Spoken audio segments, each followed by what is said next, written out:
Welcome po ulit sa The Urban Crayfish Farmer. DIY mini rust inspired water filter for our crayfish home farming setup. Obra kaya ito? Sa ating The Urban Crayfish video number 24, gusto ko lang i-share kung paano rin ginawa ang aking DIY mini rust inspired water filter. Yes, umobra ito sa akin, kaya lang hindi to yung budget meal na water filter. Simula nang nagkaroon ako nitong DIY mini rust inspired water filter system para sa aking urban home crayfish farm setup, hindi na ulit ako nagwa-water change, kaya naman napakalaking katipiran sa aming consume ng tubig.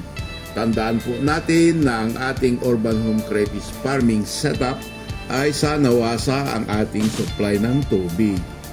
Kaya kailangan humanap ng paraan para makatipid sa gamit ng tubig. Kailangan iwasan ng water change sa ating setup sa mga trapal pan. Simula nang nagkaroon ako ng DIY rust inspired water filter system, nagdadagdag na lang ako ng tubig pag bumababa ang level ng tubig dahil sa evaporation, or pag nababawasan na ang tubig pag naglilinis ako ng mga pan sa mga naipon na dumi at poops ng mga crayfish.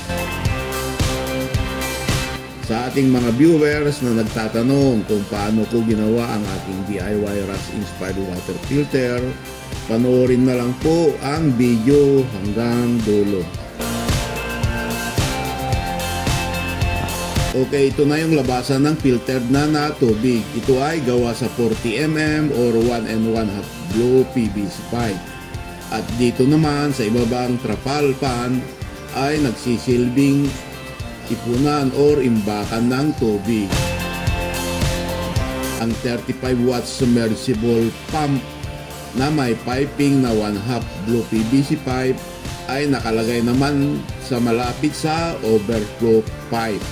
Kaya ang marumi na tubig na nanggagaling sa overflow ng dalawang trapal pan sa itaas ay nadedeposito sa trapal pan sa ibaba at binubumba naman papunta sa mini rust inspired water filter.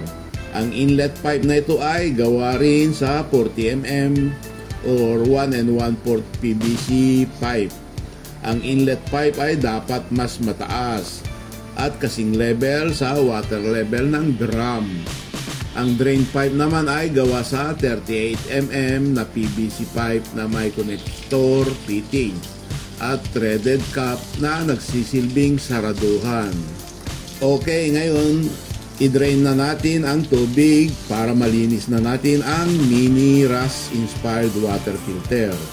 Pagka-drain ay tatanggalin naman natin ang mga filter media kasama na ang mga trays at mga pipes. Una ay itabi muna natin itong mga air stone na nagsusupply ng hangin sa mga K1 media. Ang ating gamit na aerator ay generic lang, 18 watts na 6 outlets na air pump. Tanggalin na natin ang mga K1 media.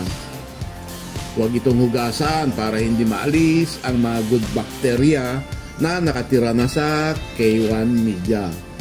Ayan, kita na ang top tray na naghihiwalay sa K1 media.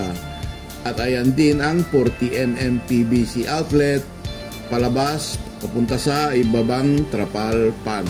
Okay, tanggalin na natin itong outlet kasama na ang fittings at strainers. Next naman ay unscrew na natin itong apat na 1/2 PVC threaded plugs. Ito ang nakahawak sa top tray. Ngayon, pwede nang tanggalin ang top tray. Ang mga trays ay gawa sa drain plate sa mga paso ng halaman.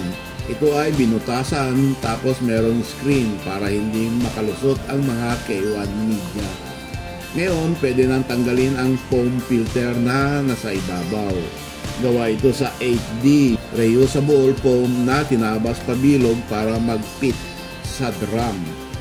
Next, ilabas na ang mga filter media, 7 net bags ng mixed ceramic lava rings at balls, at 4 na net bags na crushed stones or mga dinurog na bato.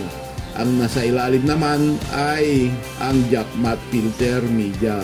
Para mailabas ay una muna natin tanggalin ang 4 na poste na gawa sa 1/2 PVC fitting. Ayan na ang inlet pipe na gawa rin sa 40mm PVC.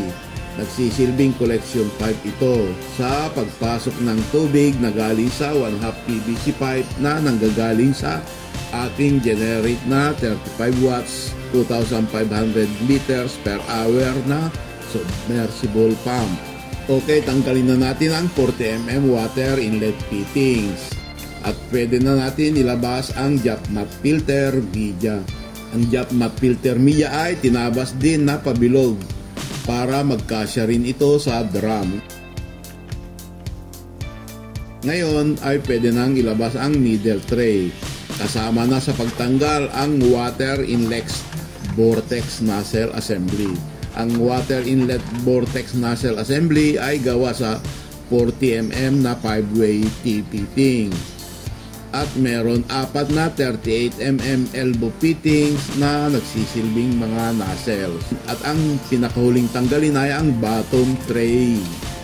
Dito nakakabit ang mga 1/2 fittings na nagsisilbing base sa 4 na support post ng mga trays. Kahit hindi natanggalin ang 38mm drain fittings, pagkatapos ay kakalasin na ang mga water inlet and outlet fittings connection para marinis na ang drum. Pagbalik natin ay i-assemble naman natin ang ating DIY Mini Rust inspired water filter. Pagkatapos natin malinis ang mga components pati na ang mga filter media.